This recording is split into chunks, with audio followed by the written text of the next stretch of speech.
नमस्कार। पिछले क्लास में हमने समुच्चय की परिभाषा देखी थी, तो आज हम देखते हैं समुच्चय के एलिमेंट्स के बारे में चर्चा करते हैं हम लोग। सबसे पहले देखिए, कोई भी वस्तु किसी समुच्चय का अवयव है या नहीं, इस बात की हम लोग यहाँ चर्चा करेंगे। तो कोई भी वस्तु अगर किसी समुच्चय का अवयव है तो अवयव होने के लिए तो हम इस सिंबल का उपयोग करेंगे। इसका जो नाम है एप्सिलॉन है,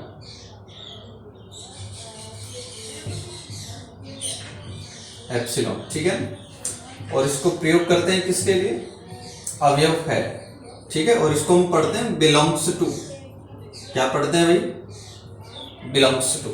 और अगर कोई भी वस्तु किसी समुच्चय का अवयव नहीं है तो आप सिंबल का प्रयोग करते हैं इसका। इसको हम लोग पढ़ते हैं डज नॉट बिलोंग्स टू। पढ़ते हैं इसको डज नॉट बिलोंग्स टू, ठीक है। मतलब होता है इसका अवयव नहीं है। तो अब देखिए, अपने पास में यहाँ एक क्वेश्चन है और ये क्वेश्चन इस प्रकार से है। एक समुच्चय ए है जिसके अंदर एलिमेंट है 1 2 3 4 एंड 5। तो रिक्त स्थान में उपयुक्त प्रतीक भरिए, बिलोंग्स टू या डज नॉट बिलोंग्स टू। तो देखिए, यहाँ पर आपके पास में एलिमेंट लिखा हुआ है। अब ये जो लिखा हुआ एलिमेंट है वो अगर ए में विद्यमान है तो बिलोंग्स टू लगाएंगे, और अगर ए में विद्यमान नहीं है तो डज नॉट बिलोंग्स टू का प्रयोग हम करेंगे। देखिए, 5 समुच्चय ए में है तो लिखेंगे आप बिलोंग्स टू, और पढ़ेंगे इसको 5 बिलोंग्स टू ए। या हम कहते हैं हिंदी में अगर कहें तो 5 ए का अवयव है। 8 ए में नहीं है तो ये लीजिएगा 8 डज नॉट बिलोंग्स टू ए। 8 ए का अवयव नहीं है। 0 ए में नहीं है तो डज नॉट बिलोंग्स टू, यानी 0 डज नॉट बिलोंग्स टू ए। 4 ए में विद्यमान है तो 4 बिलोंग्स टू ए। 2 ए में विद्यमान है तो 2 बिलोंग्स टू ए। 10 ए में नहीं है तो 10 डज नॉट बिलोंग्स टू ए, ठीक है। ये हमने बात करी बिलोंग्स टू और डज नॉट बिलोंग्स टू की, ठीक है ना। अब हम बात करेंगे समुच्चय का निरूपण।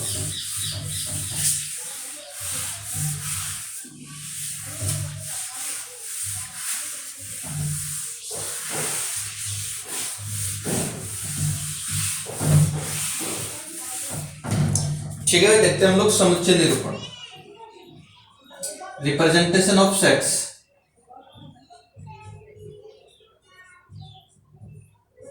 समुच्चय निरूपण।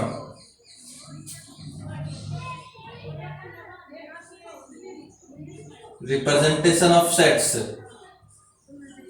ठीक है भाई। देखते हैं अब समुच्चय का जो निरूपण हम लोग 2 प्रकार से करते हैं। पहला रोस्टर रूप होता है,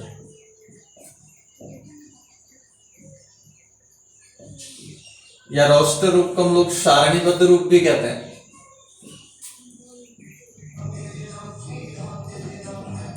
रोस्टर फॉर्म और टेबुलर फॉर्म,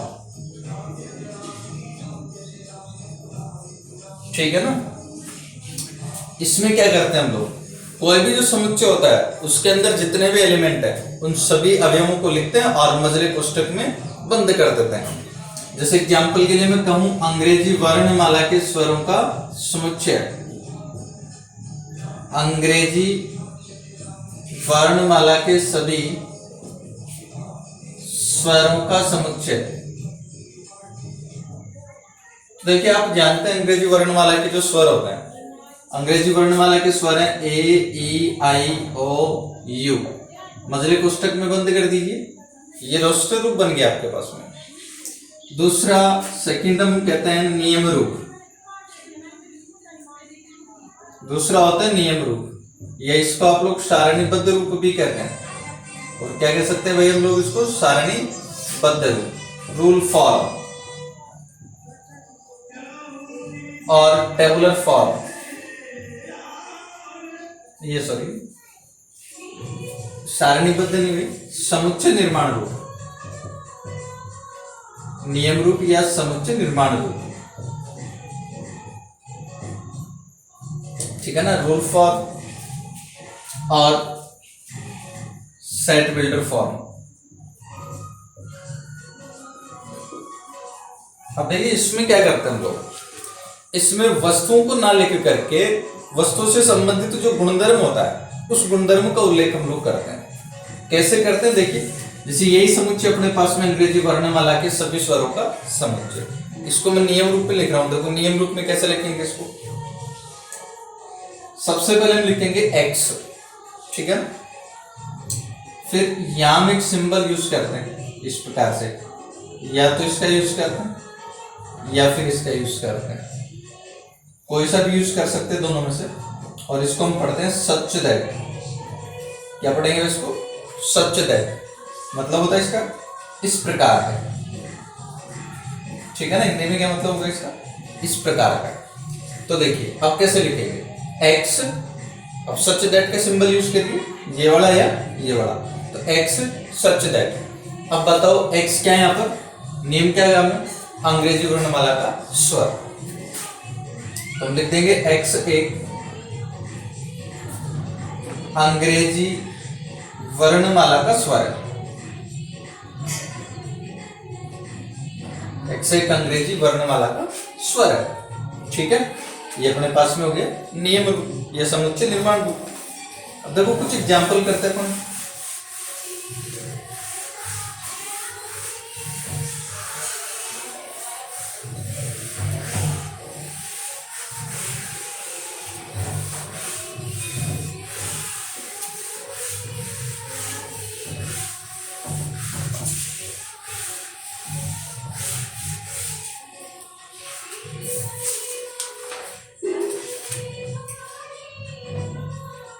देखिए समीकरण एक, x square plus x minus 2 equal to 0, इसका हल समुच्चय रोस्टर रूप में लिखिए।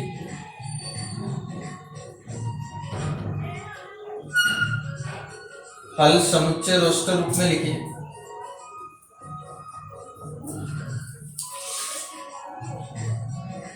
सेकंड में लिखता हूं, एक समुच्चय है एक्स सच दैट, एक्स एक धन पूर्णांक है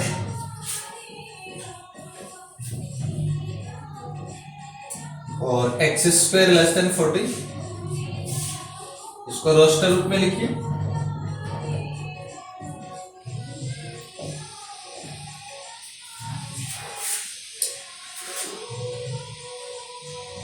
नेक्स्ट थर्ड है,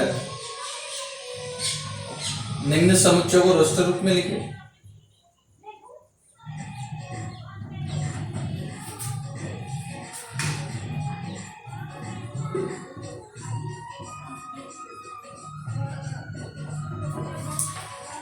पहला है a equal to x such that, x एक पूर्णांक है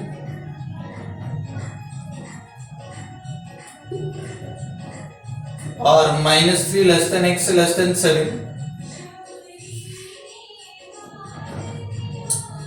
सेकेंड है b equal to x such that, x संख्या 6 से कम एक प्राकृत संख्या है,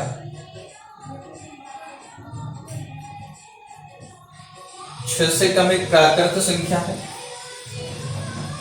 number third, c equal to x such that, x 2 अंकों की एक ऐसी प्राकृत संख्या है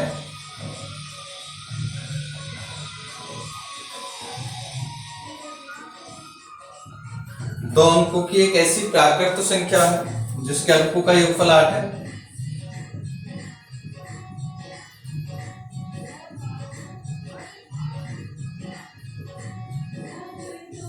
जिसके अंकों का योगफल 8 है। Next for that d equal to x such that, x एक अभाज्य संख्या है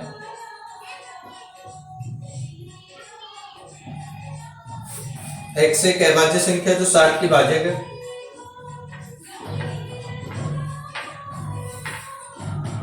जो 60 की भाजक है। और नेक्स्ट 5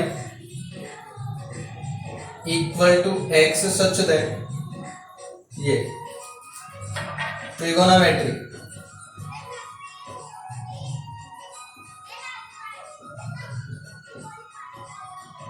शब्द के सभी अक्षरों का समुच्चय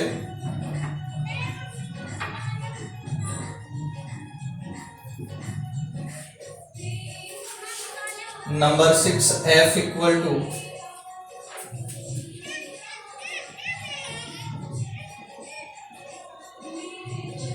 वेक्टर शब्द के सभी अक्षरों का समुच्चय